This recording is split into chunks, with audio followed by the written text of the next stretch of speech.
सीता की अग्नि परीक्षा। लंका विजय हो चुकी थी, आकाश शांत था पर समय अशांत। रावण का अंत होने के बाद माता सीता के सम्मुख जब पूरी वानर सेना, देवगण, स्वयं श्री राम खड़े थे, तब संसार ने विजय देखी। पर सीता ने प्रश्न, यह प्रश्न किसी व्यक्ति का नहीं, समाज की उस सोच का था जो स्त्री के चरित्र पर सबसे पहले उंगली उठाता है।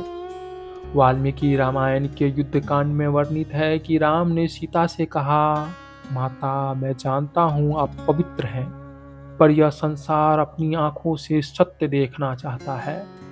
बात सीता की पवित्रता सिद्ध करने की नहीं थी, बात समाज के कठोर मन को आईने दिखाने की थी। सीता ने विनम्र आवाज में कहा, यदि मेरा मन, शरीर और विचार जीवन भर राम के अलावा किसी और के स्पर्श से भी विचलित न हुआ हो, तो अग्नि दे मुझे अपनी गोद में स्थान दे। और यह कहकर सीता स्वयं प्रज्वलित अग्नि में प्रवेश कर गई। सबने श्वास रोक ली।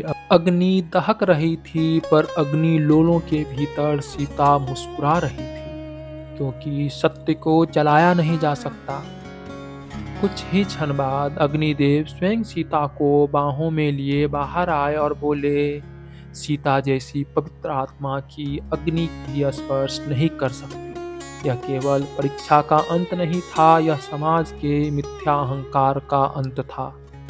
अगर इस घटना को वैज्ञानिक रूप से समझें तो आज फायर वॉकिंग यानी अग्नि पर चलने का सिद्धांत थर्मल रेजिस्टेंस और माइंड कंट्रोल पर आधारित माना जाता है।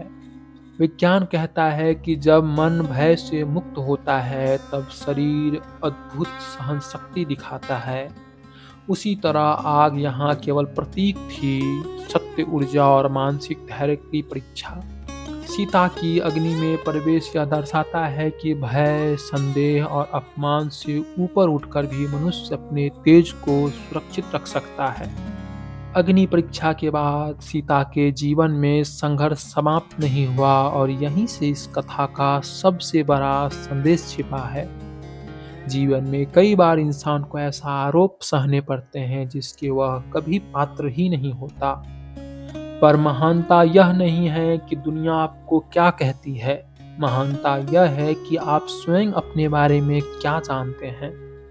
सीता अपनी पवित्रता से नहीं, अपनी सहनशीलता और आत्मबल से जनक नंदिनी से जगजननी बनी। इस प्रसंग से हमें एक गहरी जीवन सीख मिलती है कि दुनिया आपके चरित्र पर सवाल जरूर उठा